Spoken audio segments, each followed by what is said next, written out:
Hello and welcome to Wrestling at Random. I'm Jeremy Deemer.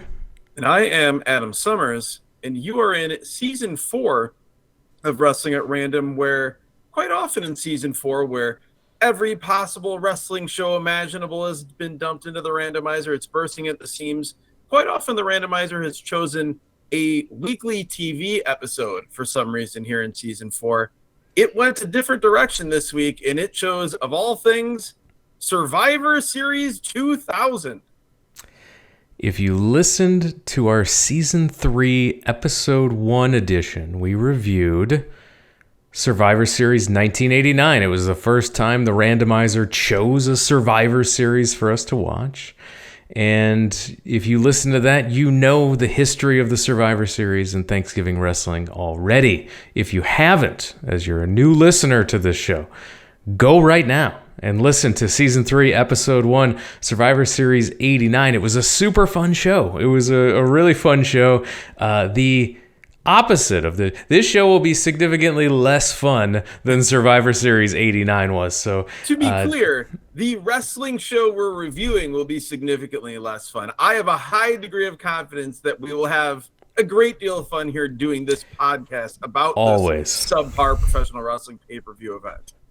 We always do, and it's surprising that we had a subpar event in the year 2000 in the World Wrestling Federation. We will get to the show in detail, but first, a quick recap of the history of Survivor Series. Dave Meltzer, Wrestling Observer newsletter, he reports that Thanksgiving in most of the 80s meant some of the biggest wrestling shows of the year. The mentality was that families would get together in the afternoon, and by the evening they wanted to go out and do something. The movie business had its traditional best weekend of the year. That showed a night that people wanted to go out, often with their families. Thanksgiving 1987 was among one of the most pivotal days in the history of the industry. And it played a big part in the death of the NWA's Jim Crockett Promotions. Crockett announced his company would do its first pay-per-view event. It was the 5th Starrcade on November 26, 1987, called Chi-Town Heat at the UIC Pavilion in Chicago. At the time, Crockett was desperately trying to combat the perception that his company was a Southern wrestling promotion, strong in the Carolinas, and thus makes it secondary to Vince McMahon's WWF, which was based right outside of New York. So moving to Chicago was part of that strategy. Vince McMahon created the Survivor Series in 1987 to run on pay-per-view from Cleveland that same night to prevent Crockett from a successful debut on pay-per-view. In those days, pay-per-view events were rare, and most systems only had one channel, so you couldn't run 2 pay-per-views at the same time. The key was McMahon was a proven success on pay-per-view, coming off of WrestleMania 3, which had a huge success, doing in excess of 400,000 buys. And that's at a time where there was only 5 million homes that could get it. So knowing who had the leverage, Jim Crockett agreed to move his pay-per-view show to the afternoon, which negates the whole key of why Thanksgiving works. Cable companies short on pay-per-view products were thrilled, looking at marketing 2 events together as a package deal. Starrcade in the afternoon, Survivor Series at night. But Vince McMahon realized that he just may have benefited his competitor by creating greater awareness for their show, and he didn't want to help both sides. That's not what he's trying to do here. So he told the cable companies that they would have to pick one show or the other, knowing he had all the leverage as the proven pay-per-view winner. To make it more emphatic, he said any company that aired Starrcade would not be allowed to have WrestleMania 4 on pay-per-view in 1988. Only 5 cable companies bucked the system. The sabotage was successful. which helped contribute to what led to Turner Broadcasting buying Jim Crockett Promotions in 1988. What I want to know is, did Vince end up blacking out those 5 cable providers who decided to carry Starrcade, or no? No, that did not happen. Of course not. Of course not. Just did the threat to crush the competition, but he wasn't going to turn down that money from those 5 providers. Not a chance. The Survivor Series, which debuted on Thanksgiving night 1987 and still exists today at the time of this recording. They actually ran their final Thanksgiving night show in 1990. This show took place November 19th, the year 2000. We're in Tampa, Florida, and it's a legitimate sellout. They sold out the day of the show, 16,533 in the building, another 500 or so in the arena restaurant, wow, which was a $14,753 paid, a $778,990 gate, and an additional $114,000 in merchandise. Well, it's even more impressive, all those numbers that you mentioned, because this is at a time where it wasn't as if Survivor Series, which I think everyone thinks about, some 10 years prior as being, the big 4, the only pay-per-views that existed back then with Royal Rumble, WrestleMania, Survivor Series, and SummerSlam. Survivor Series wasn't as big of a deal in 2000 as it had been prior years. Like it was still a pay-per-view, but it was really more on the level of all the other rebranded in-your-house pay-per-views as compared to SummerSlam or Royal Rumble or obviously WrestleMania. Yeah, their goal was to just fire up everything at the Royal Rumble and go through Mania season, and then they ride the peaks and valleys, and that's what that was the pattern. And this is 2000, so the WWF is hot. They are white hot, coming off of Stone Cold Steve Austin being out with a neck injury, neck surgery. He's coming back from that. And they are almost on the road to WrestleMania 17, which would be one of their biggest shows in history. And they ended up selling out that show right around the time of the Survivor Series. They were already selling out WrestleMania 17 in Texas with the return of Stone Cold Steve Austin. No matches, no anything else, just the name, just knowing it's Austin in Texas, and how hot the product was, sold out. Well, and that's also in a wrestling landscape where WCW was marching toward its death. ECW was not far behind. And so, you think of this as still an era where you had 3 major promotions, but for all intents and purposes, the war, such as it was already completely done. There may have been a few skirmishes on the battlefield still happening, but the war was over. The show opens with a Triple H video package where he's talking about pulling the strings. He's the puppet master. He's the guy who orchestrated the Rikishi heel turn and attack on Stone Cold Steve Austin. Rikishi heel turn? You're telling me we're going to see yet another version of Rikishi Fatu? We talk about this being, a podcast that kind of just through the meanderings of the randomizer covers different wrestlers, like a lot, just guys you wouldn't necessarily expect. Rikishi is right up there, going all the way back to him making a difference on the very first episode of this podcast. We've seen him as both a heel and a babyface in the Head Shrinkers in the WWF. We've seen the Samoan SWAT team version of Fatu make appearances. We've seen babyface Rikishi shoving his ass in people's faces.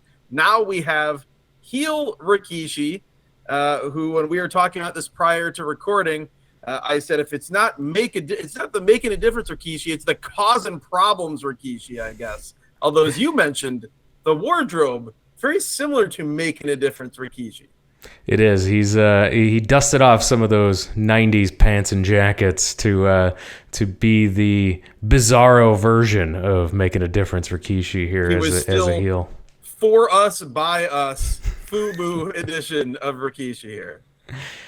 But yeah, the storyline reason of why Stone Cold was out with neck surgery was because he was run over by a car this was an attack by Rikishi, but they knew he had an accomplice, and that accomplice was eventually revealed to be Triple H. What was a less satisfying vehicular manslaughter based angle, this or the white Hummer in WCW? Both are bad. We'll touch on a third later on in this show. Yes, we will as this comes to a close. We see the audience at WWF New York, the themed restaurant in Times Square.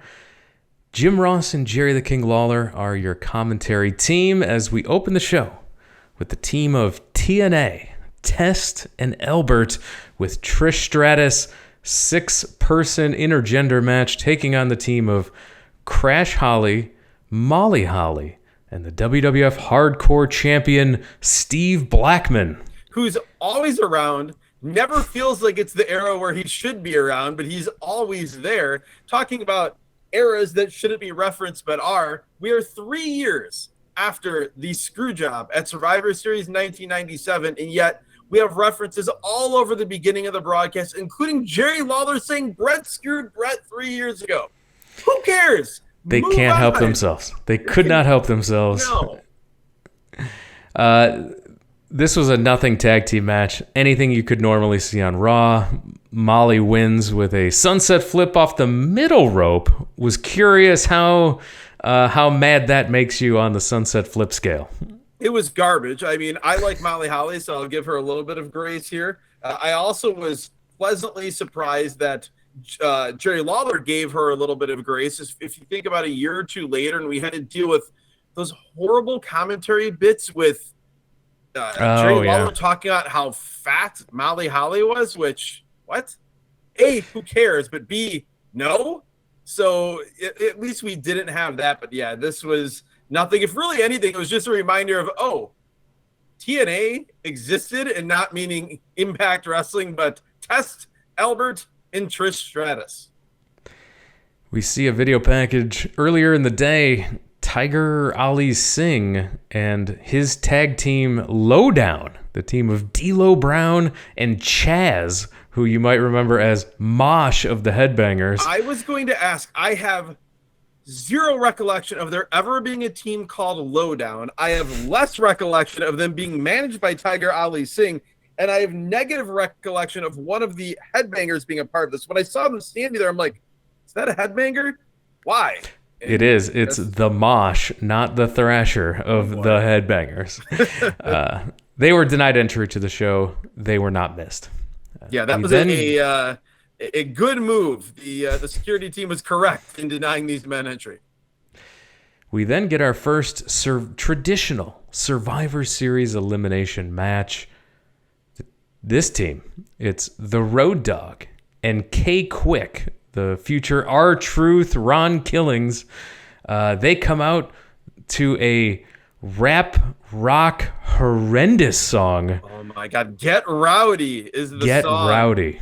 It is terrible. This is 2/3 of 3 Live Crew, if you're paying attention, if you're keeping up with your pre-TNA lore, as it were. It's also wild to see K-Quick here as a total nothing undercard guy, less than a year away from when we saw him in TNA on those early pay-per-views, going at it with NWA Authority figure Ricky Steamboat. It certainly feels like a different world than he with overall clad Road Dogg. Yeah, no man looked less cool doing anything than Road Dogg looked here. Oh my Awful. God. Their partner is China, and rounding out the team, the fourth member, the one Billy Gunn. Yes, the one Billy Gunn.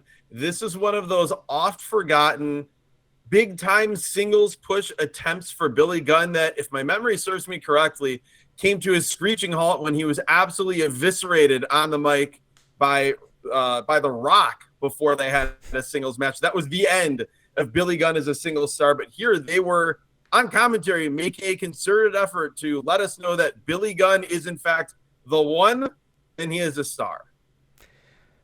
Their opponents, the real stars here. It's the Radicals, the team of Perry Saturn, the light heavyweight champion Dean Malenko, the Intercontinental champion Eddie Guerrero, and Chris Benoit, managed by Terry Runnels. That part I forgot. Yeah, I had forgotten about that part. That was one of the, WWF's desperate insecurity that 4 great pro wrestlers could get over, so they had to stick Terry with them in hopes people wouldn't change the channel.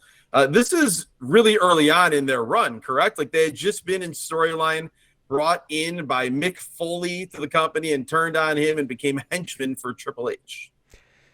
Yeah, and they were immediately pushed like crazy. Malenko's got a title, Guerrero has a title, and commentary mentions while Benoit doesn't have a title, he could be in the World Championship mix at any moment. Yes, and Jerry Lawler is talking about how Benoit is the best wrestler in the world. We'll see later. There's an attack that happens with the Radicals where Benoit is clearly being positioned as the top guy and on sort of a near level with other top guys. It's also interesting in that we've talked about in previous podcasts when we reviewed WCW shows from around this time, how the loss of these 4 wrestlers all at once felt in some ways like the first death of WCW, and that they were the guys that, while WCW was going downhill, they were the reasons to still watch. They gave you hope that at some point WCW would come to their senses and push some combination of these guys along with others to be the top guys in the company. That never happened. They bowed, and WCW felt like a zombie company for the last few months. Match begins here behind the ref's back. Eddie nails Chyna with the IC title. Saturn pins her, and Chyna's eliminated first. Yeah, she gets a little bit of offense. We see her try the handspring elbow. We see her do some stuff to show she's on par with the guys. But yeah, she gets knocked out pretty quickly. Radicals working well as a team. That's the story of this match. Billy Gunn makes his own comeback, of course. Hits the Cobra Clutch takedown to beat Eddie Guerrero. He's eliminated. This is, again, only because they were pushing Billy Gunn, but holy cow, what a miscarriage of justice there. Yeah, I did not like that. Yeah, that Cobra Clutch slam of sorts. It's lame. The best part of the early portion of this match was Jim Ross comparing the 4-3 advantage that the Radicals had after eliminating Chyna to a power play in the NHL. That made me very happy. Benoit plants K-Quick with a German suplex, holds the bridge, and eliminates K-Quick. When K-Quick was in there, it was flashy but sloppy. Which that's very green, but showed flashes of like, I can do some cool stuff. It tracks with what we saw from him and what we talked about on those early NWA Weekly TNA pay-per-views, where he was a great character, did some cool stuff. Sometimes things went off the rails, but you can see that there was definitely something there. We also had, during this sequence, Billy Gunn and Dean Malenko in the ring together, and there's never been a, oh my God, Billy Gunn is so much taller and bigger than I realized he was a moment than seeing these two men together. Like, you think of Billy Gunn as an average size heavyweight, you think of Dean Malenko as, an average size cruiserweight, and it looks like a man and his 5-year-old son. The Road Dogg and Billy Gunn, the former New Age Outlaws, are left together against Malenko, Saturn, and Benoit. Saturn pins the Road Dogg with a Northern Lights suplex. I'm like, was that a finish at the time? Like, what a weird pin out of nowhere.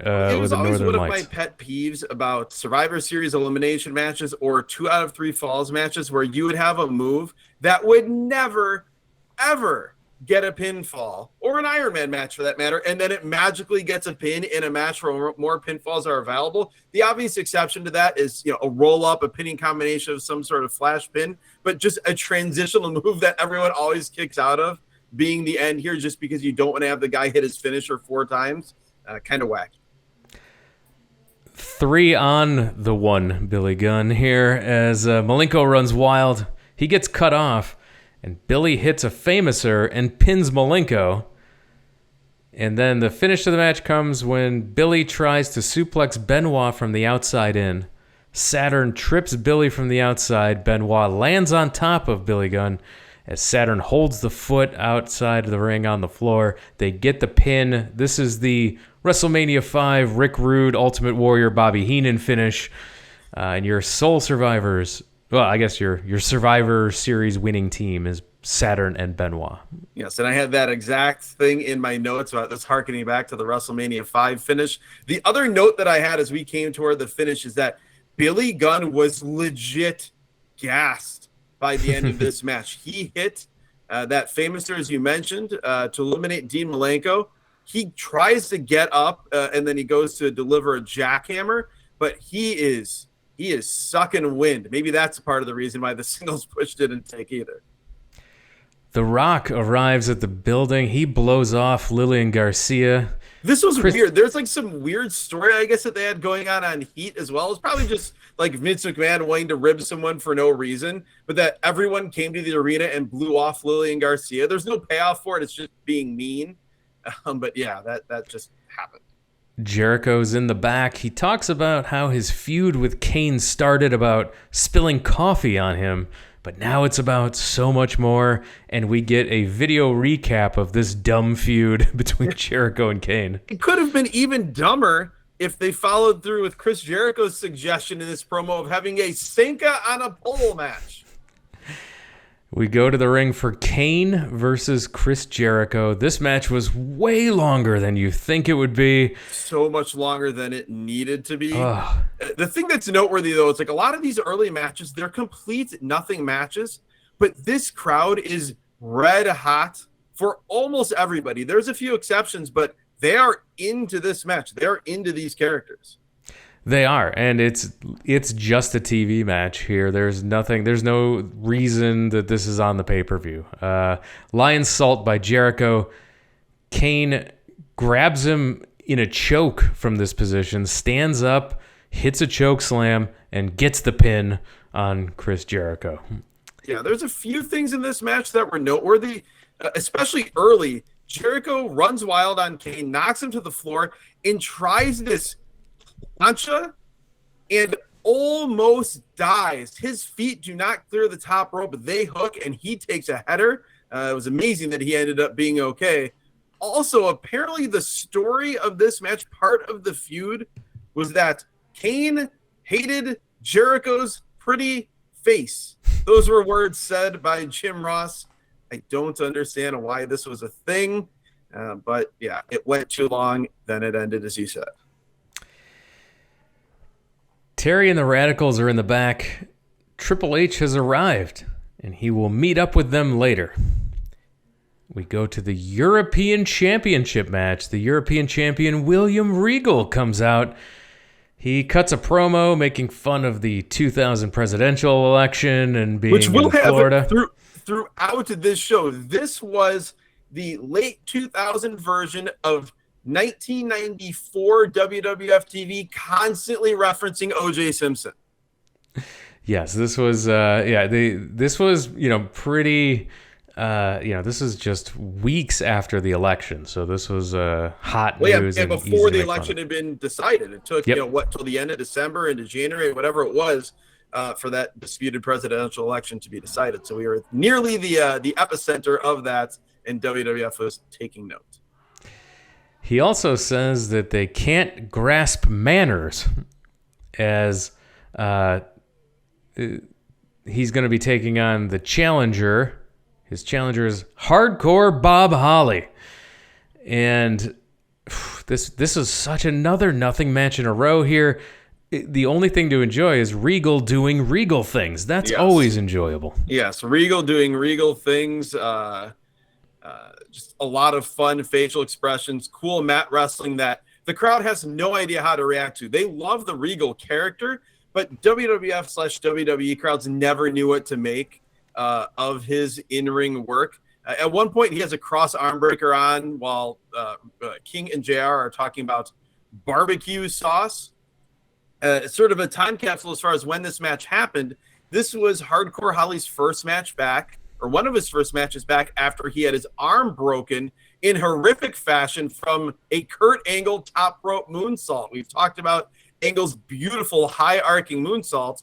I believe it was on an episode of SmackDown where he came down hard across like the midpoint of the arm of Hardcore Holly and snapped it. This was his match back, and it was just a match. And Holly just goes outside, gets the European title, hits Regal with it to lose by DQ.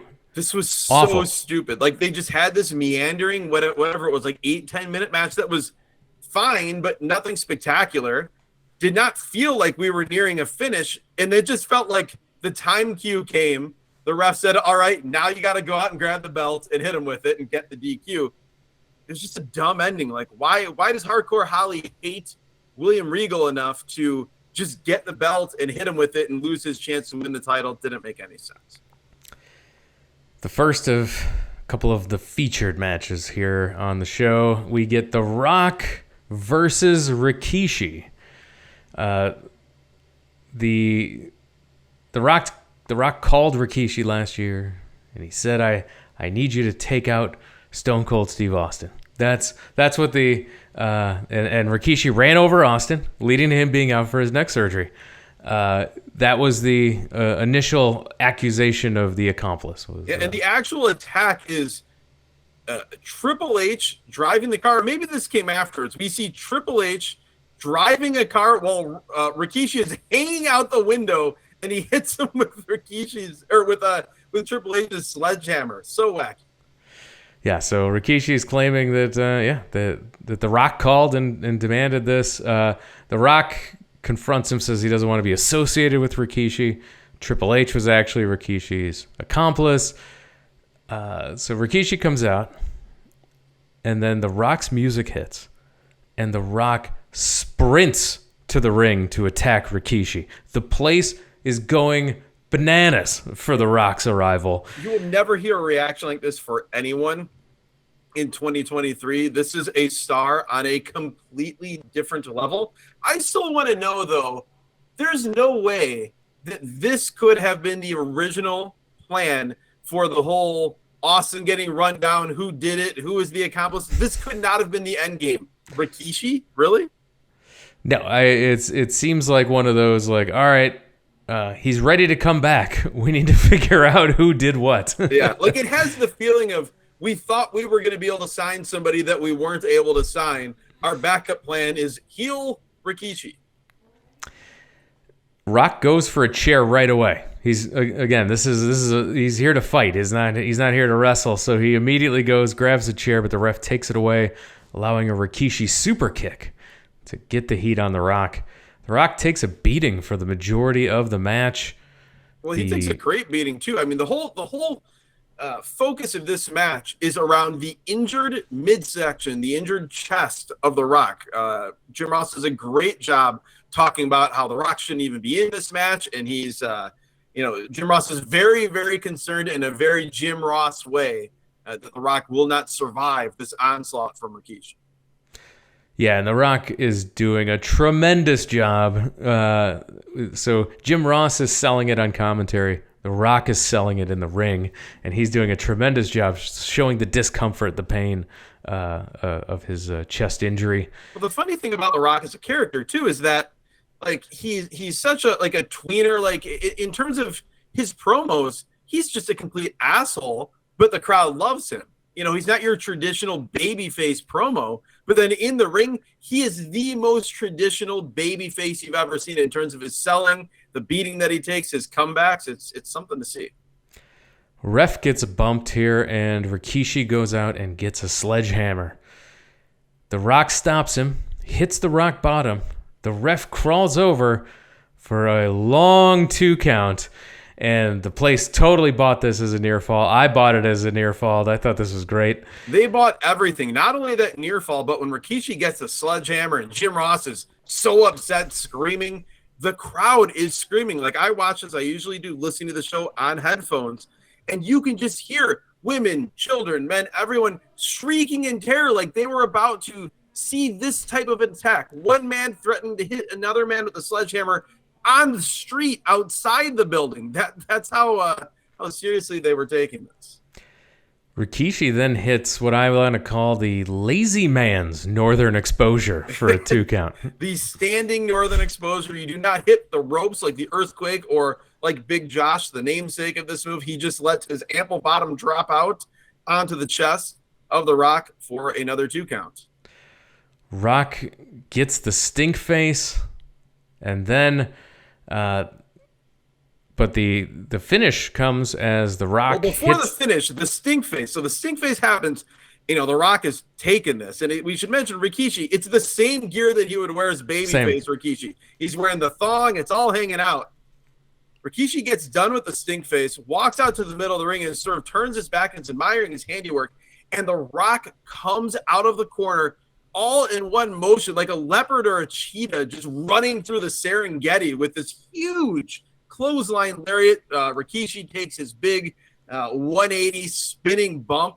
That was the best response to a stink face I've ever seen.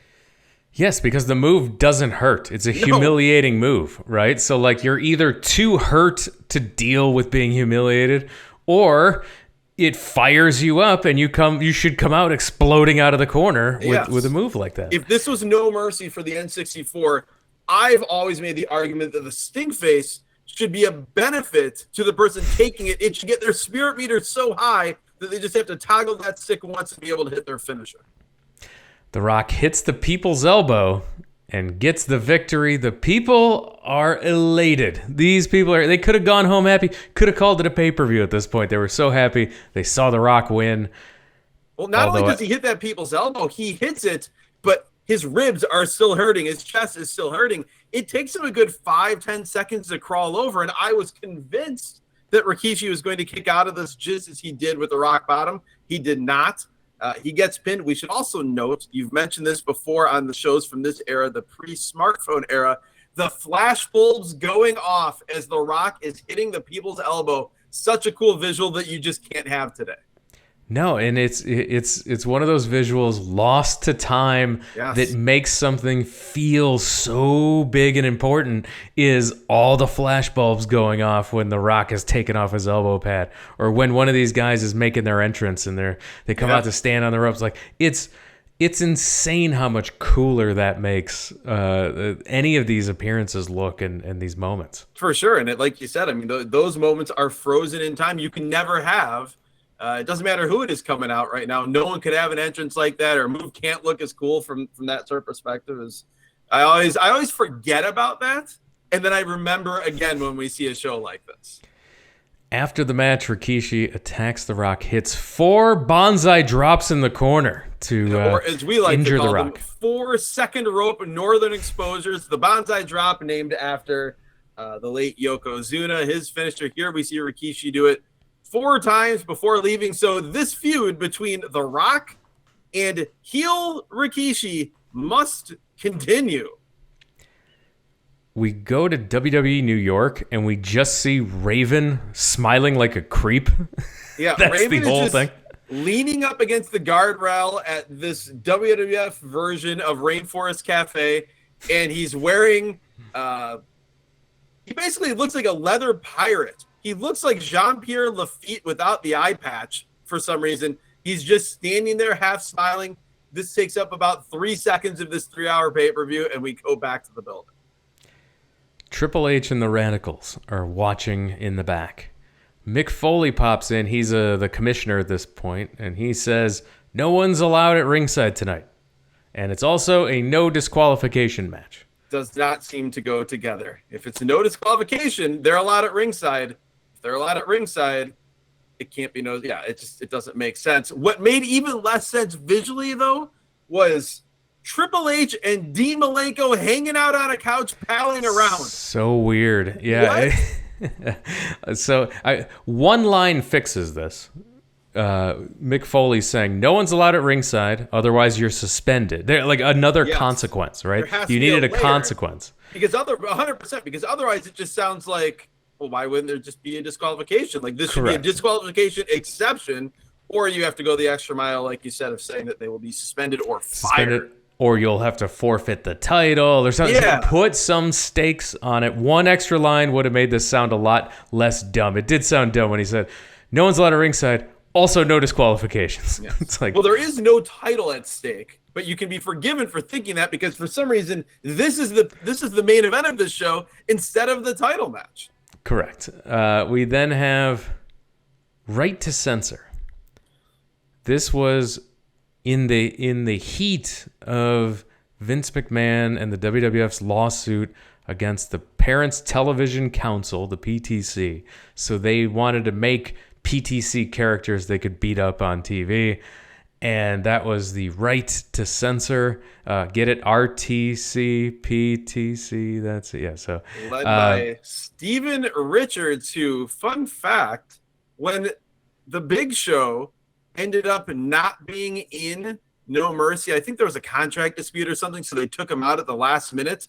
They put in Steven Richards and gave him all of Big Show's attributes, where he was the guy that was impossible to beat in the game. I think in the story mode, he was like the big guy that you had to beat at the end, but it was suit and tie clad Steven Richards that was the unbeatable guy. Here he's, I guess, one of the leaders of this group of bunch of random dudes and ladies. So, right to censor, we've talked about the Mount Rushmore of great theme songs. Oh, God. Oh, God. The Right to Censor song has to be one of the most annoying songs ever. It has to be on the pantheon of worst entrance songs. It's the worst combination of two sounds that the world has ever given us, pro wrestling or otherwise. It is a nonstop combination of a siren. Not a siren. It's a car alarm what it is. There's two things happening at once. There's a siren, and then there's also a car alarm. Those two things are happening at the same time for an endless loop. It is horrible. I can't even imagine that being allowed today with, sensory issues and things like that. I don't know how you could have that be an entrance music theme. Just horrible. Could you imagine if, I haven't checked, is that on Spotify? Could you listen to that? I don't want to mess up my algorithm in search. Or any brains. This match is for the WWF Women's Championship. The women's champion, Ivory, of the Right to Censor. She's taking on the challenger, Lita.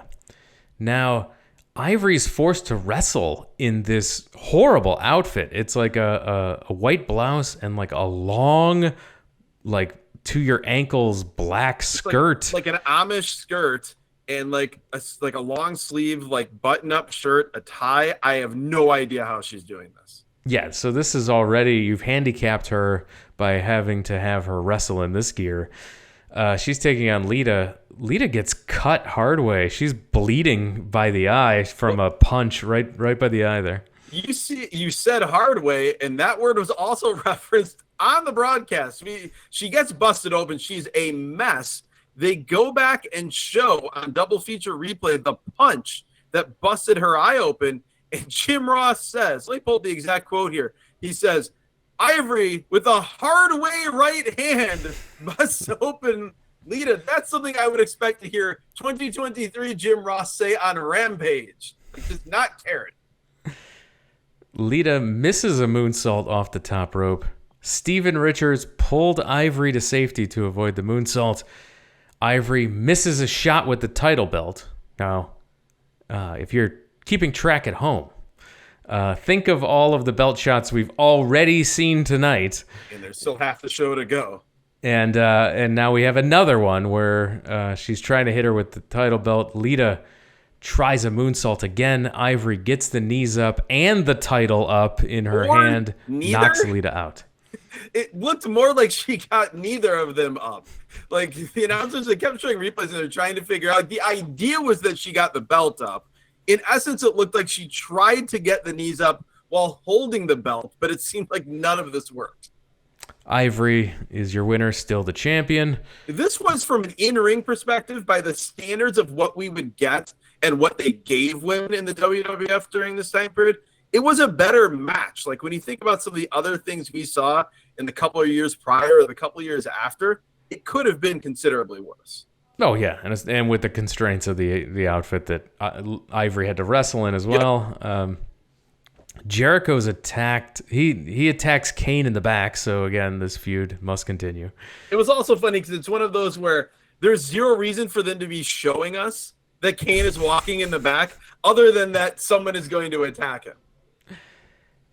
WWF Championship match. The world champion is Kurt Angle, and he's taking on the challenger, The Undertaker.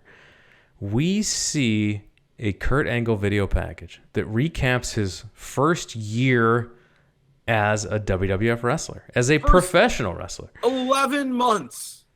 When you watch this, knowing that it's only been 11 months, you see Kurt Angle win the European title. He wins the Intercontinental title. He wins the King of the Ring, and then he wins the World Wrestling Federation Championship.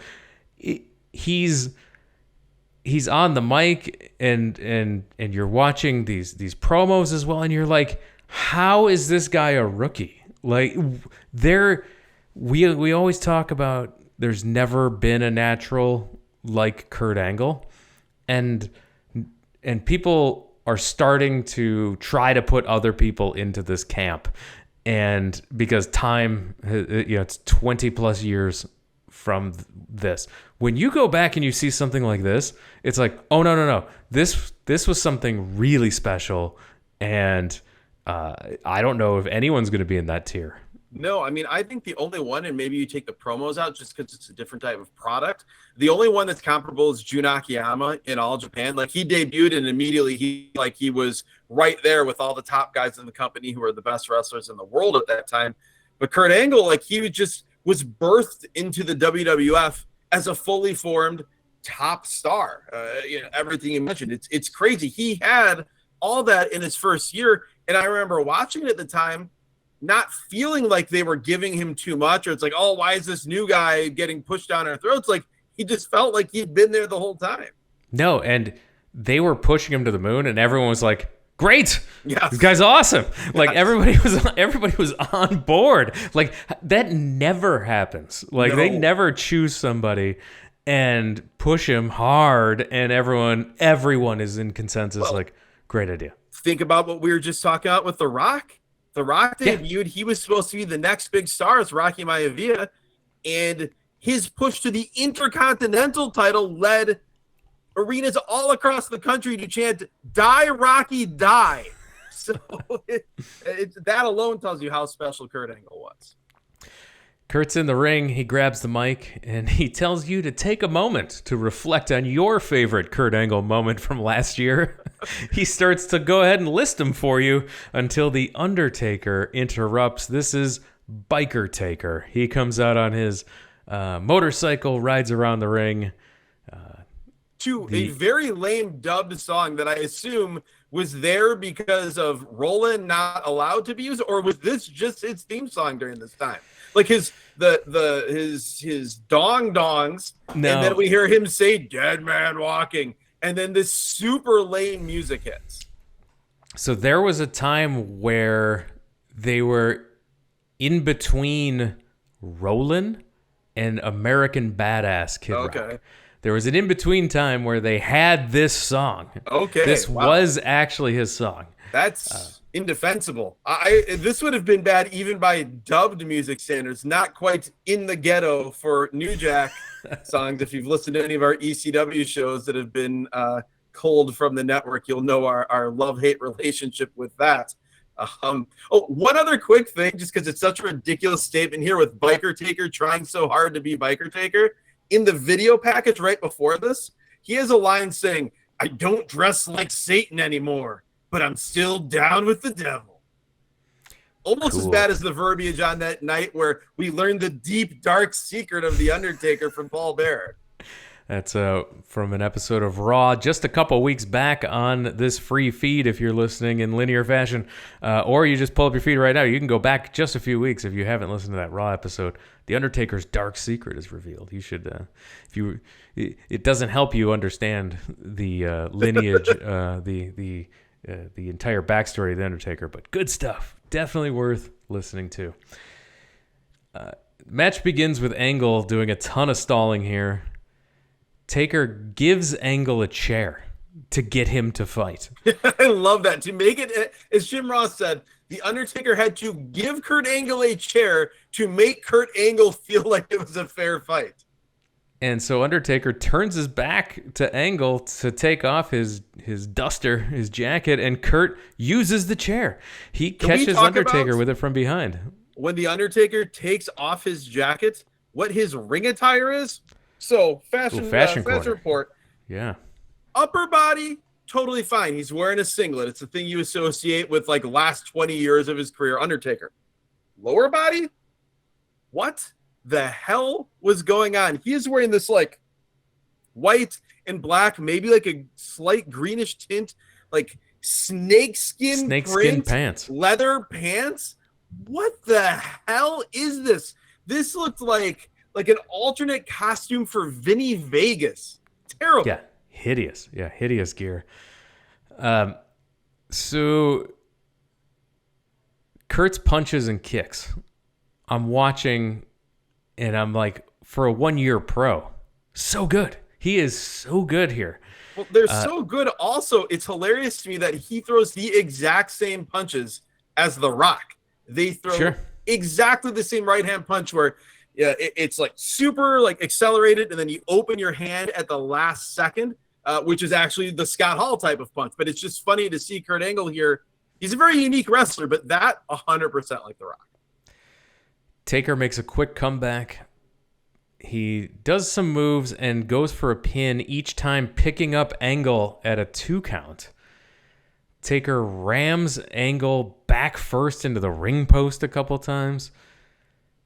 Taker missed a boot in the corner, and then Angle goes to work. He starts working over the leg of the Undertaker. Undertaker does pull out an armbar takedown. He has a Fujiwara armbar on. And this is when Edge and Christion, Kurt Angle's buddies, come out and hit the ring. Angle's tapping, but the ref is distracted by Edge and Christion.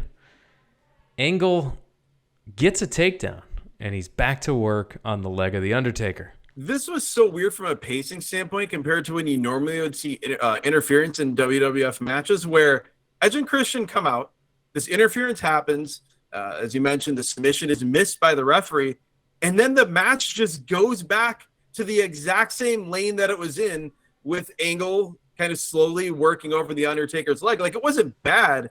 It was just jarring because a lot of times these matches feel like they're on a certain track in the WWF from this time period, and this veered from that a little bit. Taker breaks free and goes outside to attack Edge and Christion. Back inside, Taker hits a chokeslam, but the ref is with Edge and Christion outside.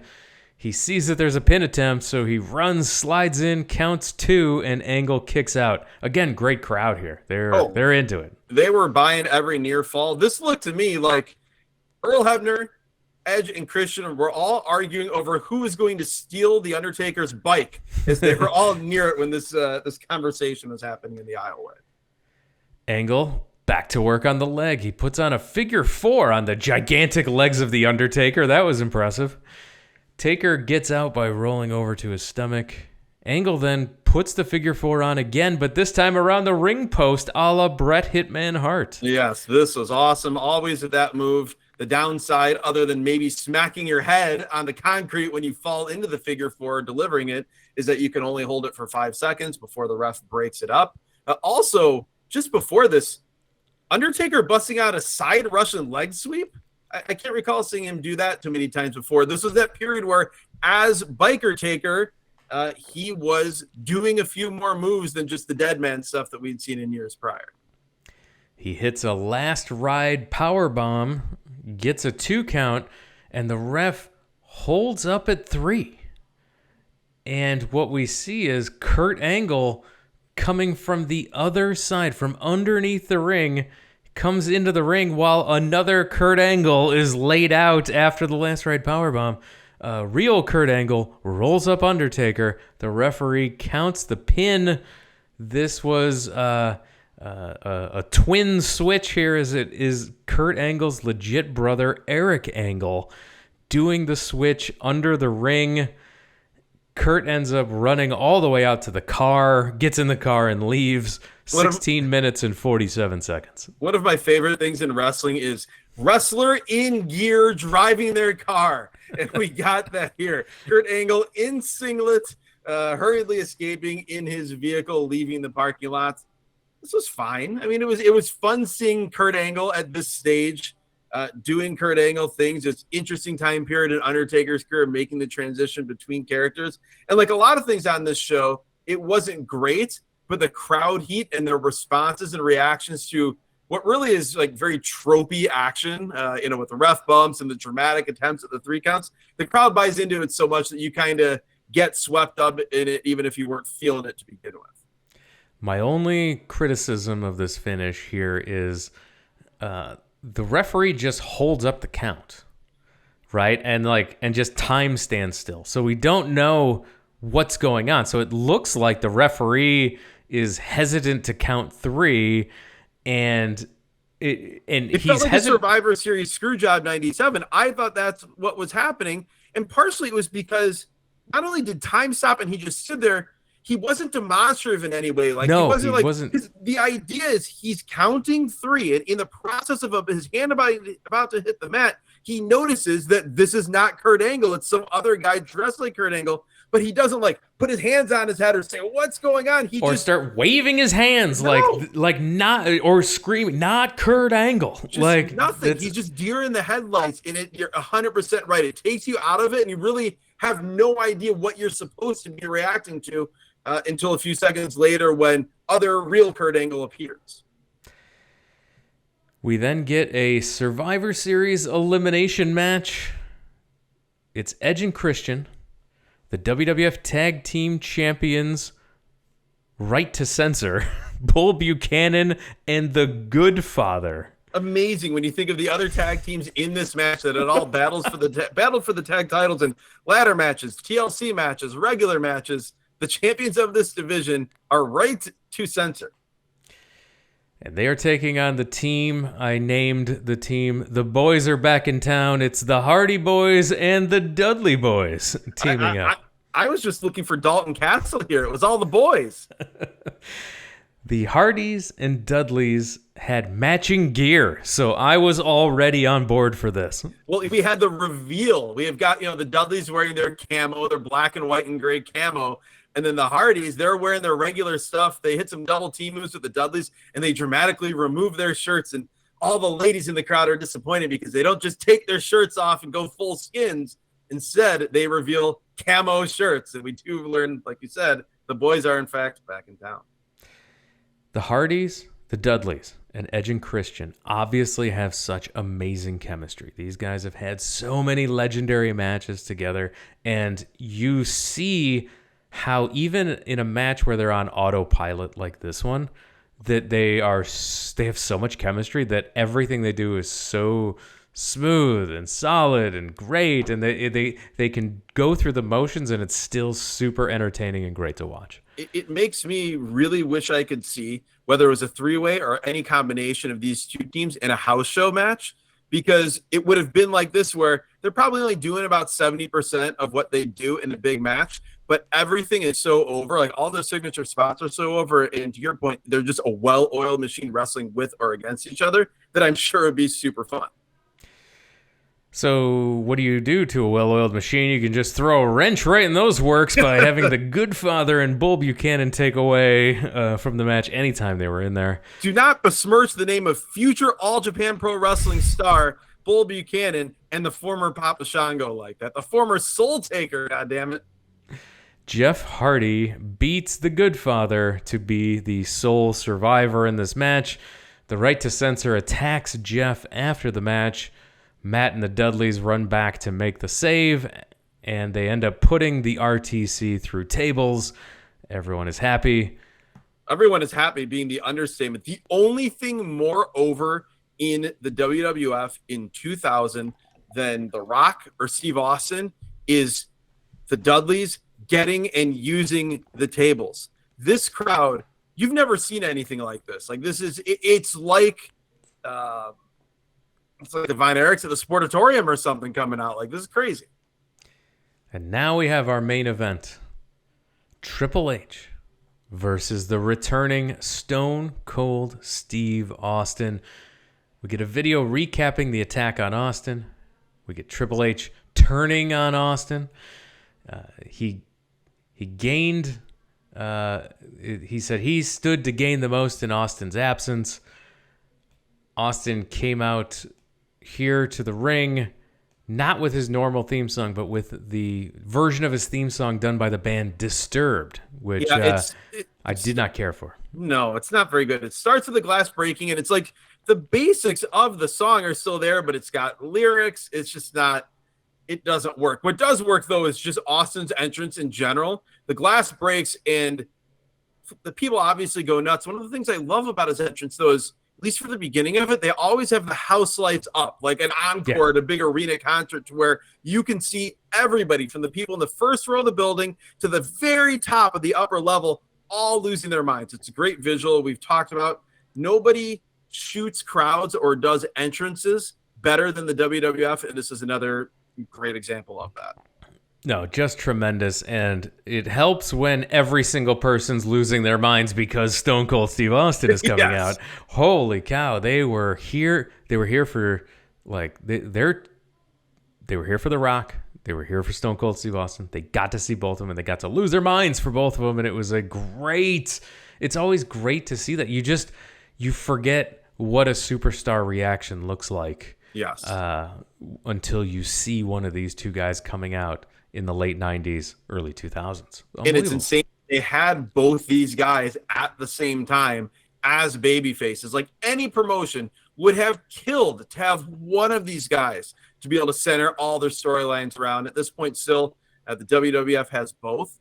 What is interesting, though, is that the match starts, and almost instantly when Austin is on offense, within 30 seconds, the crowd goes from this state of euphoria from the entrance to being relatively quiet when the action starts. They'll get into it as it goes along, but it's another reminder of how much the WWF was and kind of still is and will always be a signature move and entrance pop territory more than an in-ring action pop territory. What I did love about the start of this match is that Austin is coming out to get his revenge after being on the shelf for a year. And they do not come out and lock up. They do not come out and trade holds. They come out and they fight. This is a fight, and it's Austin beating the crap out of Triple H with fantastic intensity. All strikes by Austin. They fight out to the floor. They fight up the ramp to the stage. Austin is dominating this. Triple H doing a tremendous job taking a beating from Austin, and Austin doing a tremendous job giving the beating. He tries to hit Triple H with a piece of the stage, or the lighting rig, or a scaffolding, or some big piece of metal, and Triple H blocks it, pushes it back on Austin, which allows Triple H to get in his first offense of the match. Yeah, this is sort of it's the typical main event WWF crowd brawl or brawl around the arena, but there's so much intensity here, and the intensity of the reaction to Steve Austin makes it work. They go from where they're at, like you said, along the entranceway with that steel girder.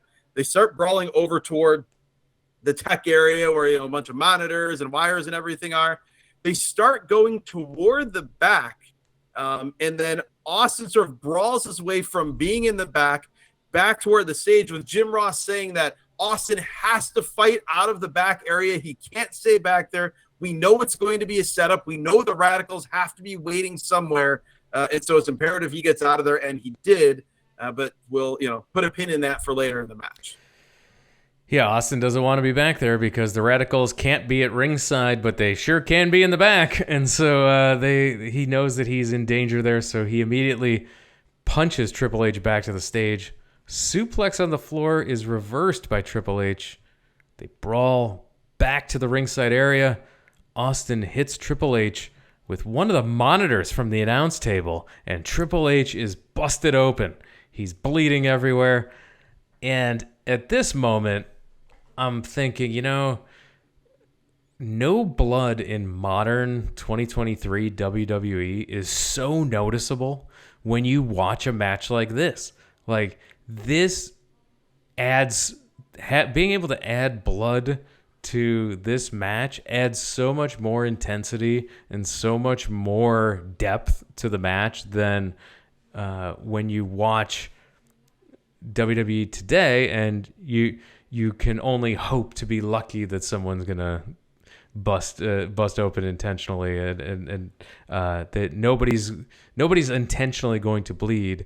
and add that additional level of drama to the match. There's a whole generation of fans that are probably shocked when blood happens now. But like here, it was like, oh yeah, like this is a blood feud. But you had to have it. It's just like you have to have blood in a war games. There's certain sort of matches, cage matches, where if you grew up watching wrestling, where the culmination or the escalation of a feud is intensity, violence, and blood. When you see a match that has all the other elements of that, and it's in those confines, but it doesn't have the visual of that blood, it takes you out of it here.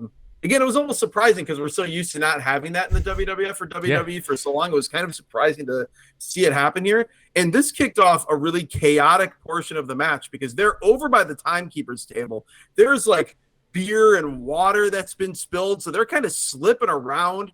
There's this woman behind them that's freaking out, like not freaking out like she's worried for Triple H, but she's just mad and offended that all of this carnage is happening in front of her. I'm like, have you watched the WWF during this time period? You are in the area where every show at a pay-per-view, the main event ends up in this exact spot in this exact same way. You have no right to be outraged. Austin helps himself to a beer mid-match to a great pop. Back in the ring, more brawling until Triple H hits a low blow on Austin. He tries a stunner, but it gets countered into a neck breaker. This was beautiful. When was the last time? I don't know if I've ever seen this counter to a stunner before. I rewound it to watch it again because I'm like, that was way too smooth. I went back and watched it. It was great. Just a tremendous counter. It honestly might have been the best in-ring thing I've ever seen Triple H do. Like as far as smooth, cool, unique wrestling, it was awesome. And it makes a ton of sense in the story of the match as it's the first attack on the neck of Austin by Triple H. So Triple H is in control now, and he starts working over the neck some more. Austin hits a spine buster, misses an elbow drop off the middle rope. Both men are down. They go back to the outside where the brawl continues. Triple H goes to pedigree Austin on the steel steps at ringside. Austin backdrops his way free, sending Triple H through the announce table. Yes, the steps were moved close to the announce table. This was still crazy, but it wasn't as wild as if somehow the steps were in place near the ring post and even backdropped all the way to the as soon as they were in that position, you knew someone was getting backdropped through the announce table. Well, yeah, when he set up that pedigree, you're like, yeah, that pedigree isn't hitting. He's getting backdropped through the table. I guess the most surprising thing was that the English language broadcast table went down first. Back in the ring, Triple H is begging off. Austin is stalking him. Austin gets him in the corner and just starts stomping the mud hole in him in the corner. And we get a stunner by Austin. And he does not go for the cover. Instead, he grabs a chair and he's going to Pillmanize the ankle of Triple H. I love Jim Ross on commentary here saying, I know what's going to happen. I've seen him do this before, referencing back, I think, to like the Hollywood Blondes days when he and Pillman would do that. Yeah, he changes his mind, though, and he's not going to Pillmanize the ankle. Instead, he puts the chair on Triple H's neck. He's going to go Pillmanize the neck of Triple H. Jim Ross does not approve of this. He says, don't do it, Steve. You'll regret it for the rest of your life. Triple H rolls to the outside. They end up fighting to the back again. Well, they're fighting to the back. I just have to mention this because Jim Ross said this once about The Rock earlier, and then he says it here about these two guys. He calls them magnificent stallions. I don't know. That was his phrase for all the top stars in the company, I guess, on this evening. They're fighting in the back. Triple H gets thrown into a soda machine, and this is the point where the Radicals jump Austin from behind. Triple H flees while Austin's getting beat down by the three Radicals. Not by the four, because Eddie Guerrero is being held back by Sergeant Slaughter, which is one of those weird space-time continuum mashups of professional wrestlers. Triple H gets in a car, and it looks like he's leaving, but he's not. He's getting in position. because Austin and Benoit are brawling outside the building. Benoit is luring Austin out to the parking lot where Triple H will then run him over with a car again. As he's doing this, for some reason, we can hear everything Triple H is saying. The car, or he is mic'd up, even though he is in his wrestling gear. I know you have to suspend a lot of disbelief. There's the hidden camera stuff on WWF shows, but this was just so stupid. Like, why are we hearing the internal monologue of Triple H while he's sitting in this car waiting to run over Steve Austin? Austin doesn't fall for the trap. Triple H was ready. Benoit can't find him. He was just here a second ago. Where'd he go? So Benoit goes back in to try to find Austin. But Austin comes driving up on the side of Triple H. He's driving a forklift. He picks up Triple H's car with Triple H inside the car. Dramatically, slowly raises it like 20 feet up as Triple H pleads for his life. The car is suspended high above the air on this forklift. Austin talking all kinds of smack as he flips the car off of the forklift. It lands upside down, crashing to the ground, killing Triple H. I was just going to say, the only conclusion one could come to from this is that Triple H has died here on television. This car is smushed. The windows are broken. Triple H is yelling, "Holy shit!" as he crashes to the earth, never to be seen or heard from again. I desperately want to know how Triple H was written back into life, much less programming here, because he was killed dead. The show ends with that stunt, and it just goes off the air. Inside the building, they sent Austin back to the ring to celebrate with beers and do his whole post-match thing. So the crowd went home happy, but there was no finish. Triple H was murdered. In the Observer, they say that the angle was largely to explain Triple H taking time off to rest his back and hip injuries, which were referenced in the match, that his lower back was hurt. And fun note from Dave Meltzer, this keeps Triple H's unusual streak alive of having done no pinfall jobs in a single match on pay-per-view to anyone other than The Rock since 1996. Jesus, so 4+ years at this point of only losing. The only time he would lose is to The Rock. This was... I mean, it was a crazy visual, but this was legitimately a Monday Night Raw ending to this pay-per-view show. This was one of those dramatic, memorable, vehicular-related Monday Night Raw endings, but it was the main event of a pay-per-view, which, I mean, I don't know. I can't imagine. I mean, I guess the people that were there were just so into the WWF, they were thrilled, but like, I can even think back to me as a 19-year-old fan. I would have been livid if I paid to go to this pay-per-view and the main event, like the last 5 minutes of it, take place outside of the arena and there is no finish. Like, I would have thought they would have maybe sent the Radicals back into the ring with Austin, and Austin would have beat them all up and thrown them out, and still you wouldn't have had a finish, but you would have at least had some physicality in the ring to end the night. It feels weird watching it now. I guess it probably didn't feel as weird at that time. The feedback in the Observer was everyone was like, worst pay-per-view of the year. This was there you go. This was the worst pay-per-view of 2000. People were very disappointed. The Cage Match reviews it. If you go on cagematch.net, that's exactly what they said. Worst show of the year for the WWF, and the match of the night was The Rock and Rikishi according to Cage Match ratings, and that was at a 5 out of 10. So. Yeah, from an in-ring perspective, like, oh man, great bell-to-bell wrestling.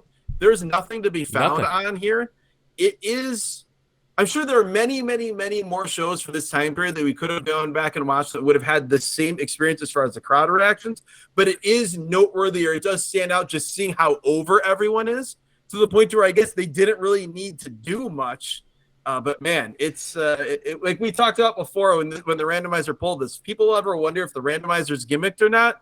There is no way we would have chosen Survivor Series 2000 to watch on our own. No, it's 3 hours I'll never get back. And, Exactly. Exactly. with that, let's go over favorite thing on the show. What's the best thing on the show for you?